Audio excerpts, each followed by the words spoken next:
As crianças vão ter o seu momento de culto, de salinha também, nesse momento. Você que está nos visitando pela primeira, segunda, terceira, quarta, quinta vez, obrigado por ter vindo, obrigado por estar aqui conosco. Deus te abençoe de forma poderosa. Amém? Amém? Estão aí comigo? Todo mundo vivo?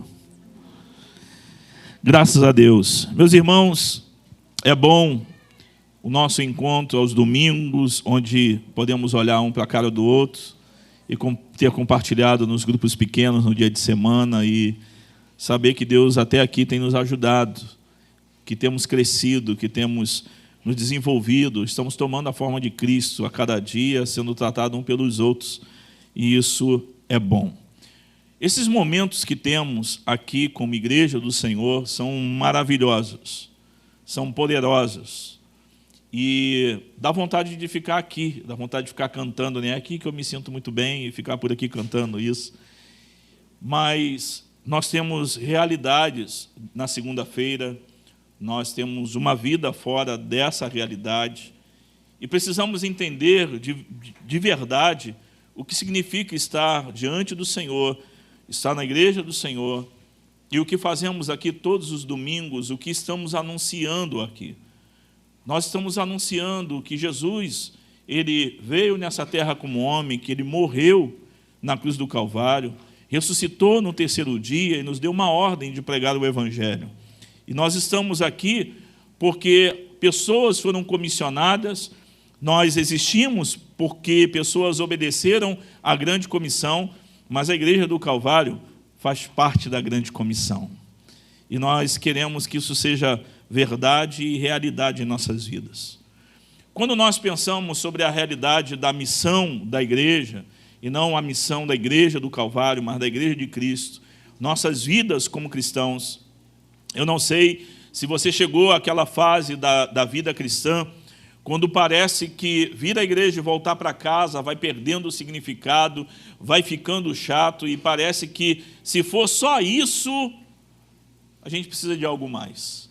E acabamos procurando eventos, procurando momentos, vamos precisar de uns 10 encontros com Deus, trilhas radicais, shift, mais um monte de coisa, para ver se nos alimenta mais um pouquinho, para mais uma semana ou mais um mês, ou para ver se chegamos até o final do ano. Só que quando nós temos um encontro verdadeiro com Deus, e compreendemos o seu coração, a sua vontade para nossas vidas, e temos um contato direto com o Senhor glorificado, temos um contato direto com a glória de Deus, com a glória de Cristo, e entendemos o que Deus está fazendo no mundo, nós nos envolvemos nisso, e nada mais tem como nos parar, porque estamos comprometidos com algo que é maior do que a nossa existência, a nossa vida, os nossos sonhos, e isso nos empurra para todos os lados. Eu, de vez em quando, eu já me vi algumas vezes como mobilizador, como o enviado e como também o garimpeiro, de caçar gente para se envolver no que Deus está fazendo. Eu não sei muito bem quais vão ser as outras realidades, mas eu quero que algo aconteça. O que João viu no Apocalipse, que pessoas e representantes de povo de Deus, do povo de Deus, representantes de etnias, povos, línguas e nações, estarão diante do Cordeiro, é real e vai acontecer. Naquele grande dia, teremos representantes de todas as nações que foram evangelizadas, que o Evangelho chegou, e eles vão estar diante do Senhor, exaltando o Cordeiro Jesus.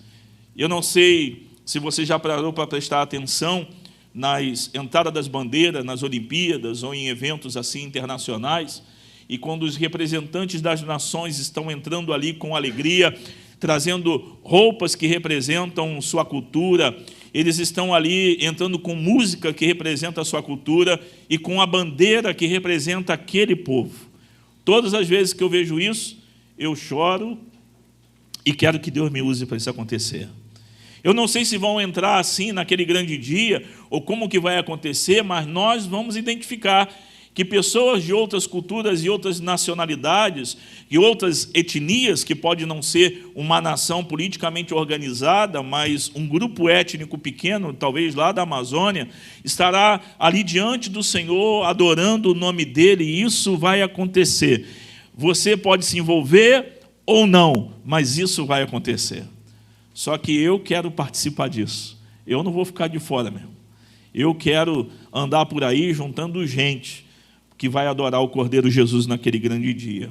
Quando nós olhamos para a realidade do Brasil e pensamos sobre a quantidade de gente que ainda conhece o Evangelho, nós perdemos a noção de que ainda existem muitas pessoas que não conhecem o Evangelho e conhecem Jesus. E eu quero que você guarde essas informações com você, e depois eu posso repassar se você quiser. Mas a realidade hoje é que 42% da população mundial é não alcançados. Mais de 3 bilhões de pessoas com acesso extremamente limitado ao Evangelho. É um grupo étnico com menos de 2% de presença evangélica no seu meio. Eles não conseguem se evangelizar. Não tem gente suficiente para a proclamação do Evangelho, para evangelizar toda a etnia ou toda a nação. São pessoas que ainda não conseguem pregar para o seu próprio povo.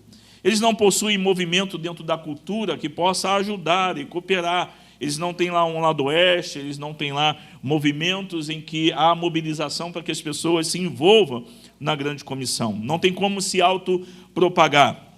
Normalmente, essa dificuldade de conhecer um outro cristão acontece muito dentro dessas realidades.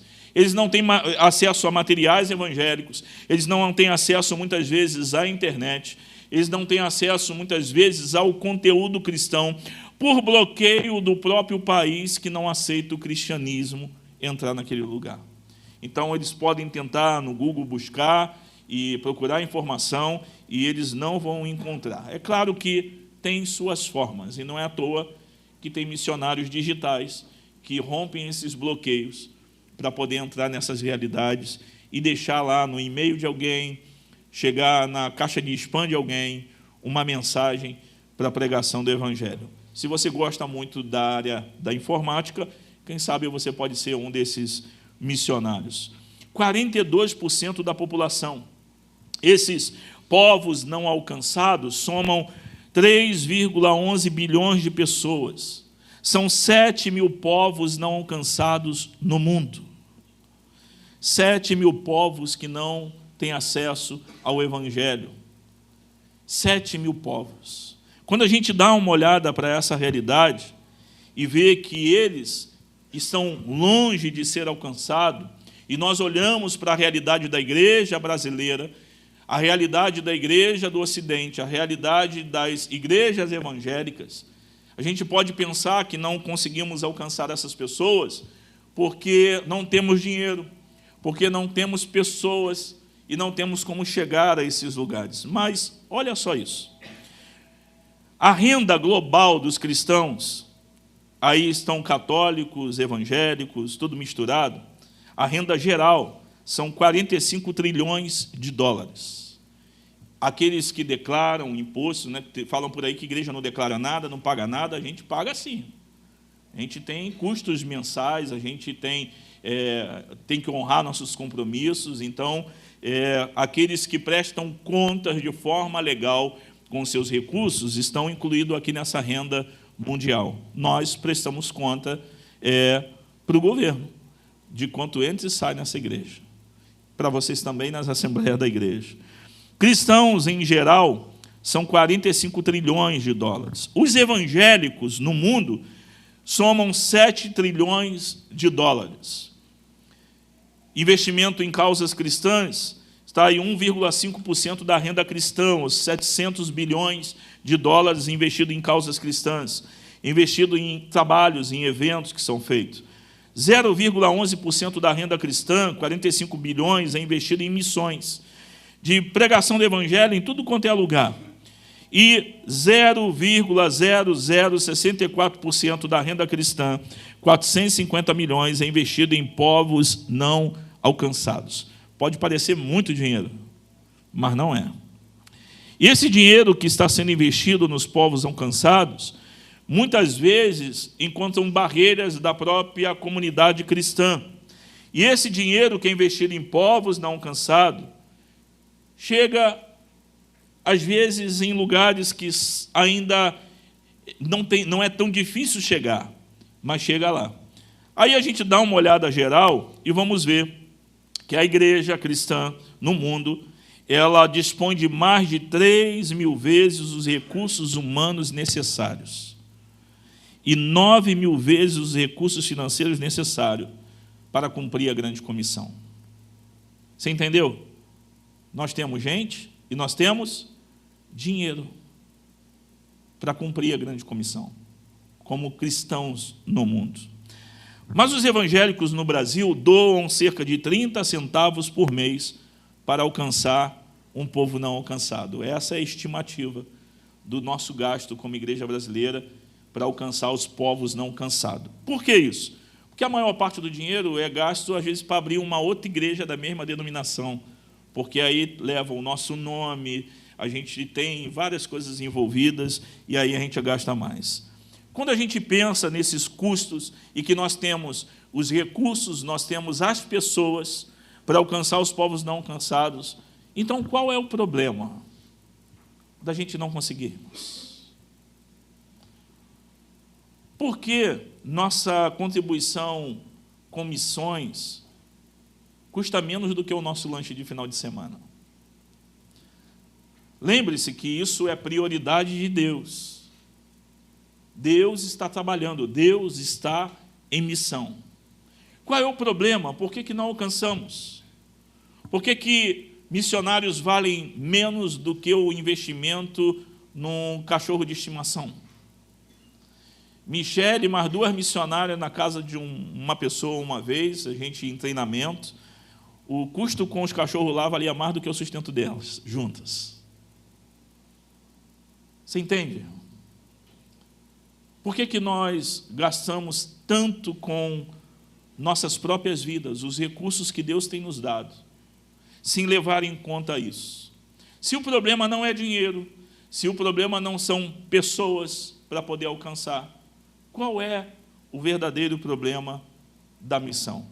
Se entendermos e vermos que missão se trata de adoração, de que andaremos e vamos em povos que ainda não conhecem Jesus, para trazer mais adoradores para o Cordeiro Jesus, nós estamos convidando pessoas para esse grande dia de adoração e por toda a eternidade faremos isso.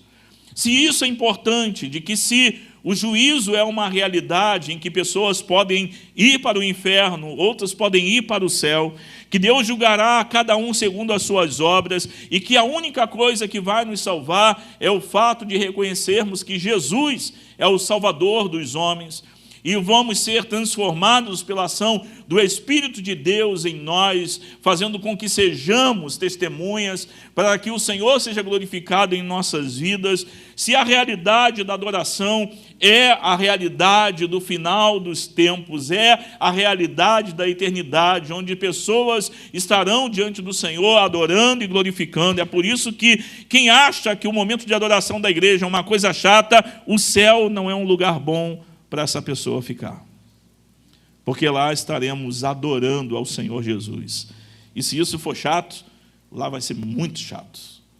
Porque Ele vai estar sendo adorado por todos nós. Se você puder, e tiver aí nas suas mãos, abra a sua Bíblia, no capítulo 66 de Isaías, versículo 18.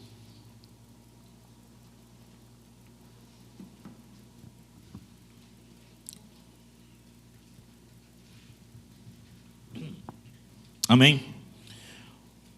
Porque eu conheço as obras e os pensamentos deles, e venho para juntar todas as nações e línguas. Elas virão e contemplarão a minha glória. Porei entre elas um sinal, e alguns dos que foram salvos enviarei às nações, a Tarsis, Pul e Lude, que atiram com arco, a Tubal e Javã, que até as terras do mar mais remotas, que jamais ouviram falar de mim, nem viram a minha glória, eles anunciarão entre as nações a minha glória. De todas as nações, eles trarão todos os irmãos de vocês com uma oferta ao Senhor. Virão sobre cavalos, em carros, em liteiras, e sobre mulas e camelos ao meu santo monte, a Jerusalém, diz o Senhor. Como quando os filhos de Israel trazem as suas ofertas de cereais em vasos puros à casa do Senhor. Também deles escolherei alguns para sacerdotes e para levitas, diz o Senhor. Porque assim como os novos céus e a nova terra hei de fazer, estarão diante de mim, diz o Senhor.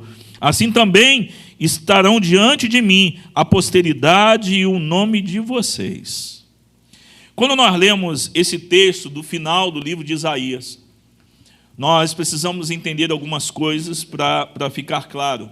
É um texto que está falando de coisas futuras, com aplicações para o povo de Israel e coisas que iriam acontecer e coisas que estão dizendo sobre o povo de Israel, mas também ele tem uma dimensão maior, mais ampla, grande, que envolve também os gentios alcançados, pessoas que seriam alcançadas pelo Senhor, e também o povo de Israel que seria trazido à terra novamente. Eu não vou falar sobre todo esse contexto, mas eu quero que você se prenda à realidade de que Deus, assim como fará com Israel, Ele fará também com os gentios, aqueles que seriam alcançados ainda.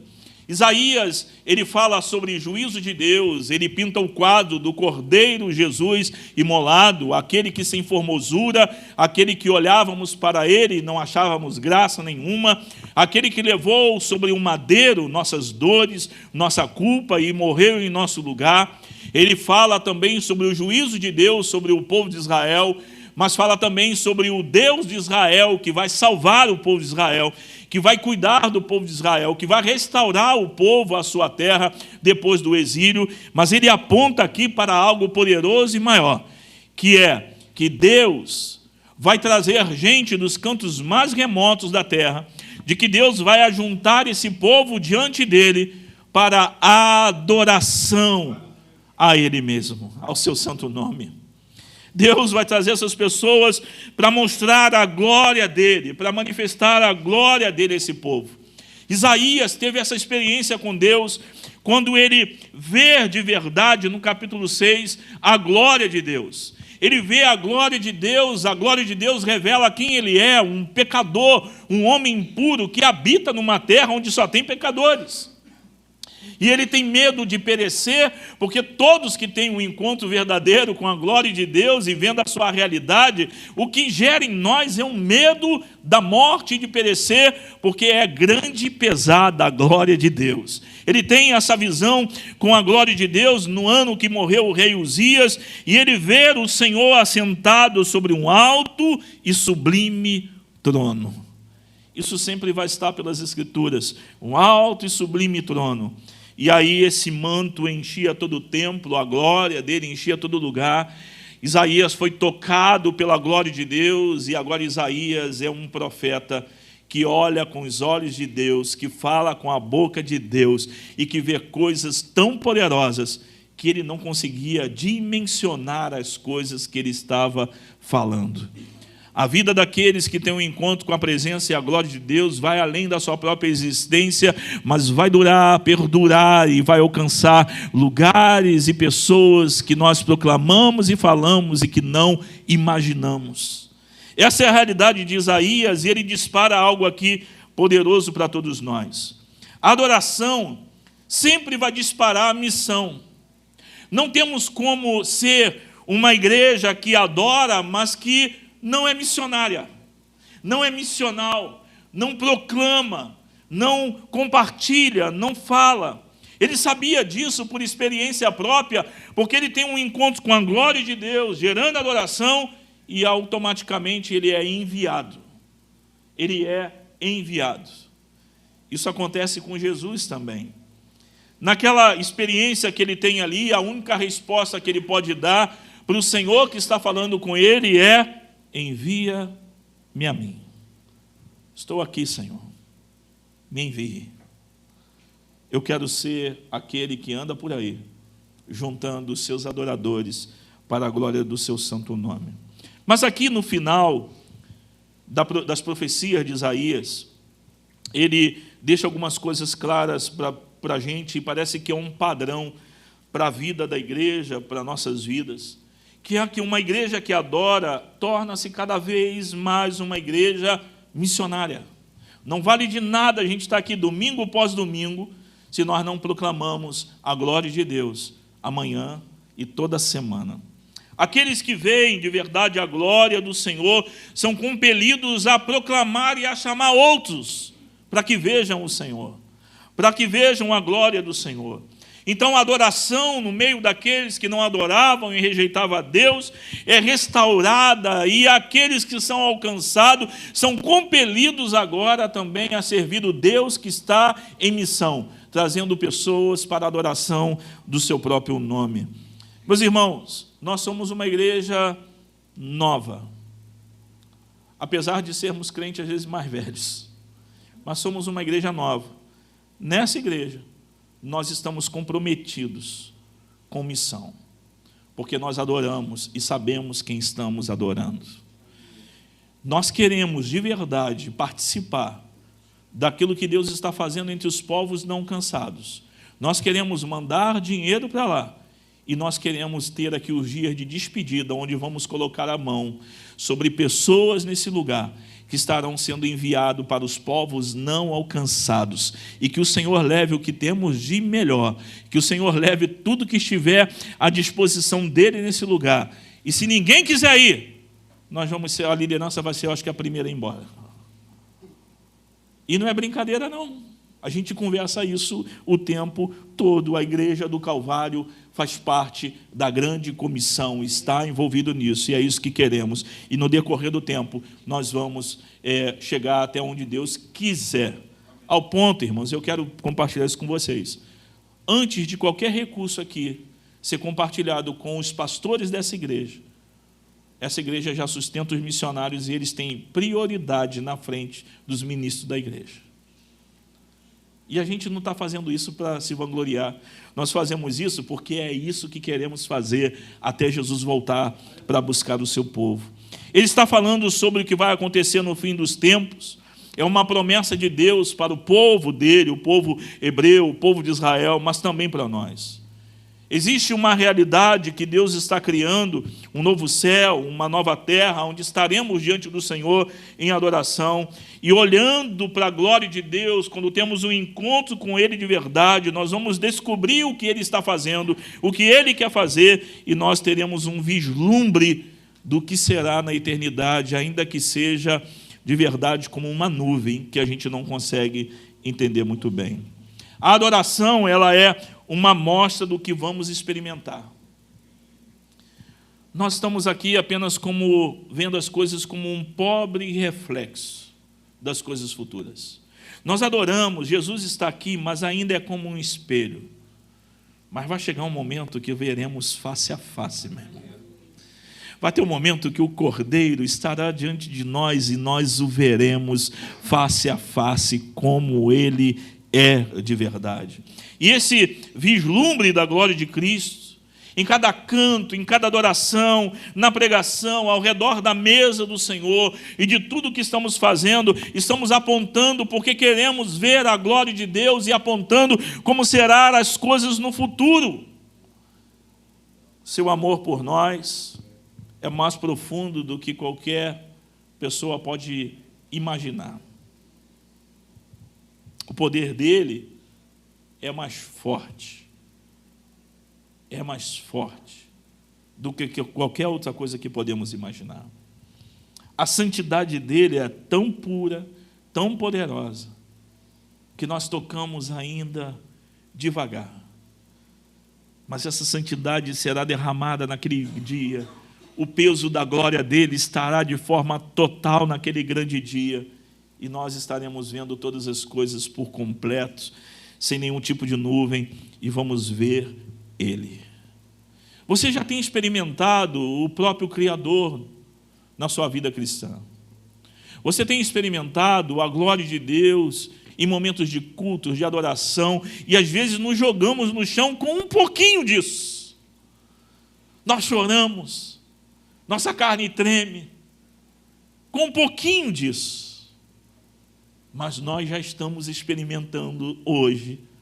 Nós temos os pés na terra, mas coração e mente já está na eternidade. A gente está aguardando aquele grande dia. E é por isso que proclamamos Maranata, Maranata, Maranata, porque em qualquer momento desse, nós seremos arrebatados. Nós estaremos com Ele de forma completa e Ele será tudo para nós. Mas nem todas as pessoas estão experimentando isso. O apóstolo Paulo, ele deixa bem claro que o Deus deste século cegou o entendimento, a mente dos incrédulos, para que não vejam. E não vendo, eles não vão adorar, porque eles não conhecem, estão tateando as paredes da vida como cegos.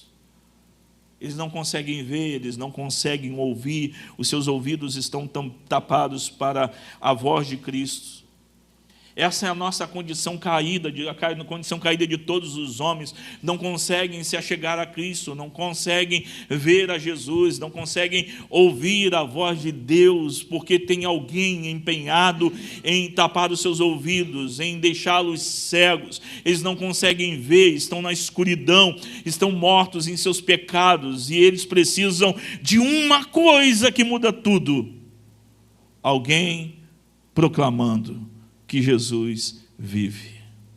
Alguém gritando nas esquinas, ou então nos povoados distantes, ou no meio das florestas, dizendo que o Filho do Homem se manifestou para quebrar as obras do diabo, que ele veio para colocar os cativos em liberdade, ouvir que Jesus ama essas pessoas, e de que Deus amou o mundo de tal maneira que ele entregou o seu Filho. Precisamos de arautos, de proclamadores, de pessoas falando isso lá no seu trabalho, onde você estuda. Alguém precisa ouvir a sua voz. Não acredite que pregue o Evangelho, se possível, com palavras. Não está escrito na Bíblia isso. Não foi isso que Jesus mandou fazer. Até porque, se for por isso, o que vão fazer é envergonhar o nome de Jesus, meu irmão. Que desculpa aí, mas a cambada de crente, às vezes, no Brasil, só serve para dar mau testemunho, mais para a vergonha do Evangelho do que para manifestar a glória de Cristo. Então, se for para as pessoas olharem como a gente vive, para eles conhecerem Jesus, e aí, povos não alcançados aqui vai dobrar o número. Mas são pecadores, irmãos, gente imperfeita. São mendigos que encontraram o pão falando para os outros: achei comida. São pessoas que estavam andando em trevas, que encontraram uma lanterna, a sua vida foi iluminada, e eles voltam para a escuridão dizendo: venham, eu conheço o caminho, ele iluminou a minha vida. Todos precisamos de um Salvador, e quando salvos, precisamos voltar para buscar os outros. Essa é a realidade, porque todos temos essa condição caída. Mas das trevas resplandece luz aos nossos corações. Ele ilumina o nosso entendimento, o nosso conhecimento, e nós temos Cristo como nosso Salvador. Olhando para a criação, nós vemos o Deus envolvido em missão, sabendo que os homens estavam em trevas, mas nós podemos confiar de que aquele que traz luz sobre os corações em trevas é o mesmo que disse no início da criação: haja luz, e houve luz, e todas as coisas passaram a ser iluminadas pela luz que o Senhor chamou à existência. É assim que acontece, irmãos. Pode conversar com todo mundo que teve um encontro com Jesus, e em algum momento houve luz. E a gente deu uma olhada e falou: rapaz, não sabia que eu estava assim, não. Porque a nossa vida foi iluminada pelo Senhor, que traz luz sobre nossas vidas e nossa condição, e nós podemos nos arrepender. Moisés, ele pede a Deus: mostra-me tua glória. Todos que têm um encontro e andam com Deus querem ver a glória de Deus. querem experimentar a glória de Deus, têm um desejo pela glória de Deus. E aqueles que andam longe disso, que fogem disso, provavelmente nunca tiveram o encontro com a glória de Deus. Provavelmente. Porque ver a glória de Deus muda todas as coisas. E nós, que como rostos descobertos, todos refletimos a glória do Senhor, estamos sendo transformados à sua semelhança. 2 Coríntios 3, versículo 18. Quem viu a glória de Deus, quem teve o seu rosto iluminado pela glória de Deus, está sendo transformado à semelhança de Jesus. Então, irmãos, uma das coisas que precisamos testificar e ver é que quem diz que já teve uma experiência com Deus, com a glória de Deus, está sendo transformado. Você ainda não é o que deve ser, mas tem que ter vestígios de que a tua vida está sendo transformada. Isaías, ele parece que tem uma carta missionária aqui em suas mãos. E já que missão, adoração dispara a missão, da comunidade, pessoas veem a glória de Cristo. Essas pessoas que veem a glória de Cristo são comissionadas a proclamar a glória de Deus pelas nações. Parece que ele deixa aqui uma carta para todos nós e também dizendo ao seu próprio povo, mas algo que dura até todos que são chamados a serem filhos de Deus. Primeiro, Deus chama de forma distinta algumas pessoas, irmãos, para servi-lo como missionários transculturais.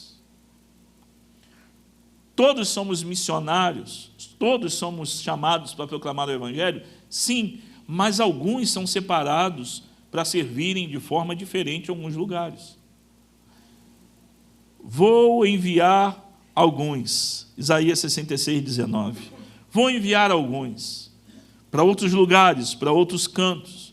Existe um debate muito forte hoje em dia sobre quem o chamado missionário, se é para umas pessoas, se são para todas, e algumas vão dizer que missionário é só aquele que vai para o exterior, missionário são todas as pessoas, mas de fato, irmãos, todos somos chamados a proclamar o Evangelho, mas alguns são chamados a serem enviados para outros cantos. Jesus enviou todos os seus discípulos a proclamar o Evangelho, e dentre esses, alguns vão para outros cantos remotos, de forma transcultural, para proclamar o Evangelho. Uma vez, uma pessoa me dizia que Deus não queria isso. E um dos pais de alguns dos adolescentes e jovens nessa caminhada nossa, você não precisa ir para o exterior para ser um missionário. Você não precisa largar tudo para ser um missionário. Deus não pediria o filho de alguém parar a sua faculdade, o seu emprego, o seu trabalho, para ser missionário. E eu olhava para ele, e aí eu disse, ainda bem que é o que você acha. Ainda bem que é o que você pensa. Ainda bem que você pensa que você testemunha só aqui. Mas eu vou orar pelo teu filho, para que Deus chame ele para o campo missionário transcultural. Porque o que Jesus fez, irmão, para pensar. Eu chamando o seu filho para andar comigo, com o objetivo de treiná-lo para amanhã enviá-lo para o Afeganistão. O caso mais recente do Talibã que voltou. Aí o teu filho vira e fala assim, eu vou parar a faculdade porque agora eu vou entrar em um processo de treinamento e eu vou para o Afeganistão. Então eu tenho um ano aí de treinamento, até aí eu tenho que aprender o inglês e eu vou para lá. Vou deixar tudo aí.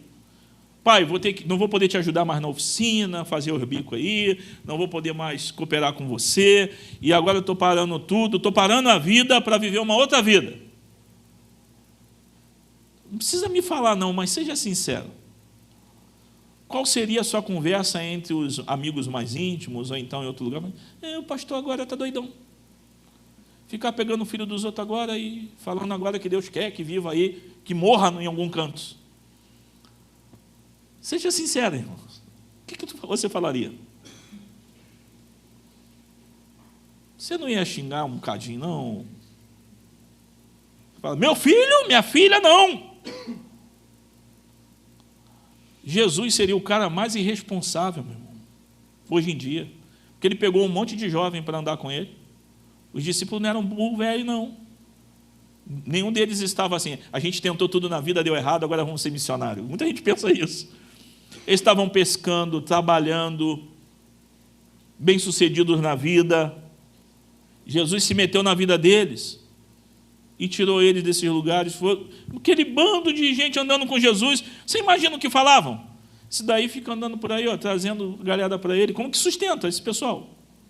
Como que eles comem? E alguns deles têm mulher, hein? Sai, ficam dias aí rodando tudo aí, depois volta para lá. Daqui a pouco aparece o Ricardão lá, vai falar que foi o diabo. Meu irmão, estou falando coisa aqui que eu já ouvi várias vezes. Só que o Deus que está em missão não está nem aí para isso. Ele vai mandar Elias passar por Eliseu e passar a capa e levar o cara embora da sua família. Ele vai passar pelo Mateus, ele vai passar pelo João, ele vai passar pelo Pedro e vai falar, vem, vamos embora, vou fazer de vocês pescadores de homens. E essa galera vai tudo atrás dele. E muitas vezes, como igreja, somos nós a oposição à vida daqueles que falam que são chamados por Deus. E Deus chama alguns e faz deles missionários transculturais. A gente precisa entender de que missionários são eficazes quando eles são adoradores agarrados pela glória de Deus. Versículo 18, eles virão e verão a minha glória. Os missionários que Deus envia vêm do povo que vê a glória de Cristo. O tipo de pessoa que se torna um missionário eficaz é aquele que foi tocado pela glória de Cristo. E missões existe, como diz John Pipe, porque a adoração não. Não existe em alguns lugares a adoração ao Deus verdadeiro. E alguns serão enviados, mas são pessoas que viram a glória de Deus, que tiveram uma experiência real com Deus, que foram cheios do Espírito de Deus, que assim como os discípulos ali no dia de Pentecostes, eles receberam poder para ser testemunha do Senhor. É um poder que faz com que você seja capaz de dar a sua vida por Jesus.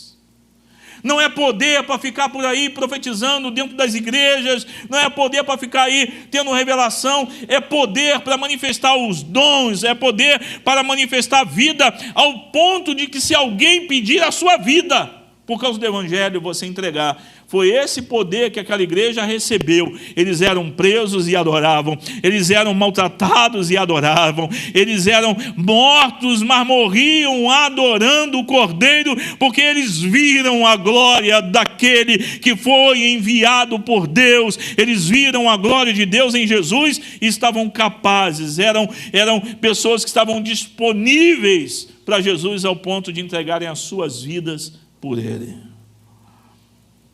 Eu sou escravo desse encontro. Eu não consigo viver de outro jeito. E eu já tentei muitas vezes. Mas toda hora a gente tem que dar meia volta e voltar. Porque quem teve esse encontro, irmão, com a glória de Deus, assim como Isaías, não tem possibilidade de viver uma vida comum, de Netflix, de YouTube, de ficar lá o tempo todo só desperdiçando a vida, o tempo e tudo. Não dá. A gente dorme, a gente fica pensando como fazer, a gente está olhando para Campo Grande, a gente está olhando para os povos não cansados, a gente quer que a glória de Deus se manifeste nesse lugar, meu irmão. Isso não diz respeito à Igreja do Calvário, mas ao nome de Deus, ao nome de Cristo. Missionários são eficazes quando veem a glória de Jesus. Pessoas não cansadas e não convertidas são o foco da missão de Deus, irmão. Deus não está nem aí se a nossa igreja vai ser grandona, irmão. Mas se a gente estiver adorando, outros adoradores aparecem. Se a gente estiver proclamando, os adoradores serão encontrados. Eles virão. Se esse lugar for um lugar onde os pecadores se reúnem para adorar o Cordeiro Jesus, outros vão chegar, porque aqui sempre tem lugar para mais um pecador. Sempre tem. Eles vão chegar. Mas o foco de Deus não é a igreja do Calvário, não é a Assembleia de Deus, não é a presbiteriana, não é a congregacional. O foco de Deus são as pessoas não alcançadas pelo Evangelho. Enviarei alguns a terras distantes, que não ouviram falar da minha fama, nem viram a minha glória. Ele tem umas descrições aqui que são interessantes. Ele envia, como que ele envia esses missionários? Deus envia seus missionários para aqueles que não ouviram falar do seu nome. Um missionário esteve numa aldeia na África, e ele falava, se as pessoas, você conhece Jesus? Você conhece Jesus? É muito antiga essa experiência, e as pessoas falam, não, mas não, talvez ele more ali. E elas pensavam que estava falando de alguém que morava na vila. Jesus era desconhecido. Eles pensavam que era alguém, uma pessoa que morava ali. Mas em todos os lugares que ele passou, o que tinha lá? Bem escrito em tudo quanto é canto, latinhas velhas, garrafinhas. A Coca-Cola já tinha chegado lá. E aquilo, ele falou que perturbou tanto a vida dele, que quando ele chegou lá com Jesus, a Coca-Cola já estava lá há muito tempo. Todos sabiam o que era a Coca-Cola. Ah, pastor, mas também investimento na publicidade, para que eles cheguem lá, é grande, né? É. Se lembra quando Jesus ressuscitou e ali as pessoas chegaram lá e viram que ele não estava lá, e tinha uns soldados lá cuidando do túmulo, se lembra? Sabe o que aconteceu? Pagaram uma grana para eles falarem o quê? Ele não ressuscitou, os discípulos vieram aqui e roubaram o corpo dele. Não é de agora que o diabo, que o inferno, que as pessoas investem na proclamação da mentira. Isso é bem antigo. O problema é o que nós estamos fazendo pela verdade, se acreditamos nisso. O problema não é que as pessoas estão investindo para a publicidade da mentira, para a divulgação do diabo, do pecado. A questão é o que nós estamos fazendo pela verdade. Se ela é tão importante assim para nós. E essas pessoas não alcançadas precisam ter um encontro com Jesus. Ninguém deveria ter o direito de ouvir o Evangelho 4 vezes no mês, quando tem alguém que não ouviu nenhuma vez a vida inteira. A gente precisa olhar, irmãos, e entender que isso daqui é importante. Eles trarão todos os seus irmãos de todas as nações ao seu santo monte em Jerusalém como oferta ao Senhor. Os judeus, quando ouviram isso, e sabem que Deus está falando de restauração de cultos, de restauração do povo à terra, de que Ele vai restabelecer o povo novamente. Mas nós que estamos aqui precisamos entender que dentre essas nações que Ele vai trazer, estamos nós, que fomos alcançados. O apóstolo Paulo, ele queria chegar a lugares onde Cristo ainda não foi anunciado. E hoje, nós aqui no Brasil, estamos falando dos povos não alcançados em outros lugares, porque o Evangelho chegou até nós. O Senhor fez isso. E aí, irmãos, que é interessante você perceber uma coisa. Se você não participar disso, a primeira declaração que você está fazendo é que você não obedece à ordem de Jesus. Essa é a primeira. Jesus mandou, eu não vou. Ele disse para a gente ir pregar. A segunda coisa é que isso talvez seja tão indiferente, porque você ainda não debruçou no peito de Deus e ainda não ouviu a batida do seu coração e ainda não experimentou a glória dele. Porque todos que tiveram um encontro com a glória de Deus, eles saíram para fazer a vontade de Deus e cumprir o que Deus queria de suas vidas. Você entende que aqui a gente tem um projeto tão grande, tão poderoso, que vale a pena morrer por isso? Que todas as outras coisas vão convergir para cá. onde Deus será adorado, onde o Cristo Redentor chegará em outros lugares. Isaías está falando isso aqui. E depois, e muito longe, está um coroa chamado João na ilha de Patmos.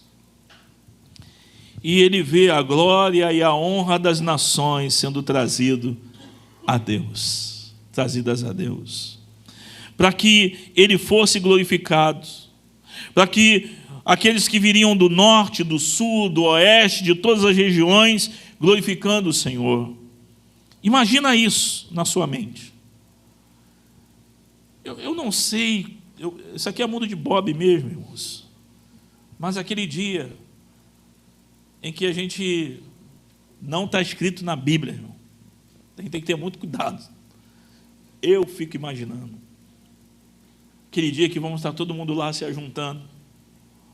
Se no Brasil, imagina na grande cidade de Deus, na nova terra, no novo céu, se a gente, isso é minha cabeça, pelo amor de Deus, hein? Aí abre a porta e vai entrar a galera que foi alcançada de todos os cantos da terra. Só no Brasil, se começar a chamar por região, você já viu a diversidade de coisas que vai? Entra a galera do Nordeste, é uma música, é um costume, é uma comida diferente. Entra o povo do Rio, só aqui a gente já tem uma confusão de coisas. Todo mundo entrando diante do Senhor. Só que lá, meu irmão, não vai ter quem é que vai tocar a música melhor.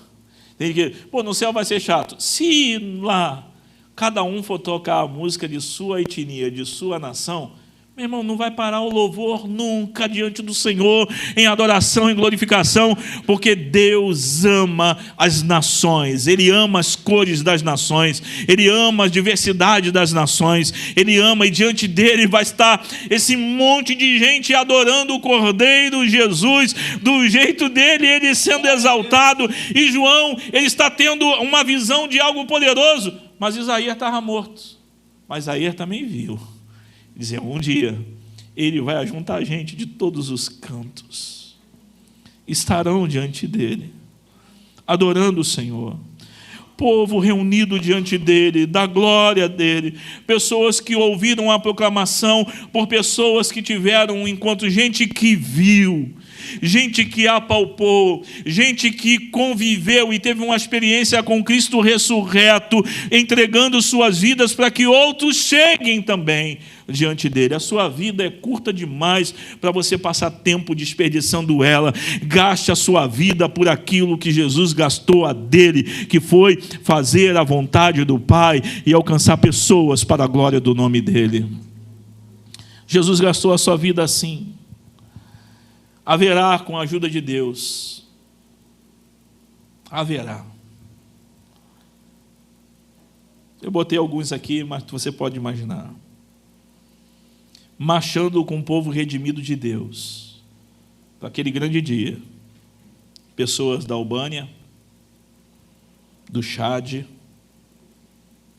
de alguns países da Europa, da Índia, Indonésia, Coreia do Norte, Líbia, Líbano, de todo o Oriente Médio, Filipinas, Espanha, Tanzânia, Afeganistão. São simbólicos aqui. Haverá naquele grande dia representantes desses lugares, porque a igreja do Calvário se envolveu nisso. Teremos irmãos bolivianos agradecendo que a gente cooperou com os recursos de um missionário lá. Haverá pessoas de outros lugares que vão poder estar diante do Cordeiro, porque nós nos envolvemos nisso. Gente redimida de todas as nações diante do Senhor. Se você ouve isso e fica preocupado e com medo, eu quero que você olhe para nós. Olhe para a Michele, olhe para mim e para outros, mas estou usando minha família. Olhe para meus filhos. olhe para o meu porte e vê se Jesus não garante todas as coisas para aqueles que obedecem ao Senhor. Eu tinha medo de ir para a missão porque não teria nunca condição de me casar, porque não teria recursos para isso. Eu tinha medo de ter filhos porque não teria condição de manter filhos morando não sei aonde no mundo, porque eu saí de Campo Grande para ir para o Sudão e conheci uma mulher que ia para o Iraque. Ou seja, a gente ia morrer rápido. E Deus nos deu filhos, uma família, um casamento, e todos os lugares que nós passamos e vivemos, o Deus da missão tem nos sustentado, porque nós vamos fazer isso até morrer. E os meus filhos, todos os dias nós estamos dizendo, pode levar eles embora, Senhor, para onde o Senhor quiser. Eu não quero que meus filhos sejam médicos, doutores, advogados.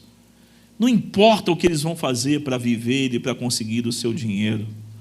O que me importa é se o nome de Deus estará sendo honrado com a vida deles, e se o Cordeiro Jesus será adorado naquele lugar, e se eles participaram daquilo que Deus está fazendo no mundo. É isso que eu me importo, é isso que eu estou dizendo. Faça do meu casamento, faça dos meus filhos instrumento para a glória do teu santo nome. Pense nisso. O que você tem feito com a tua vida, com a tua existência?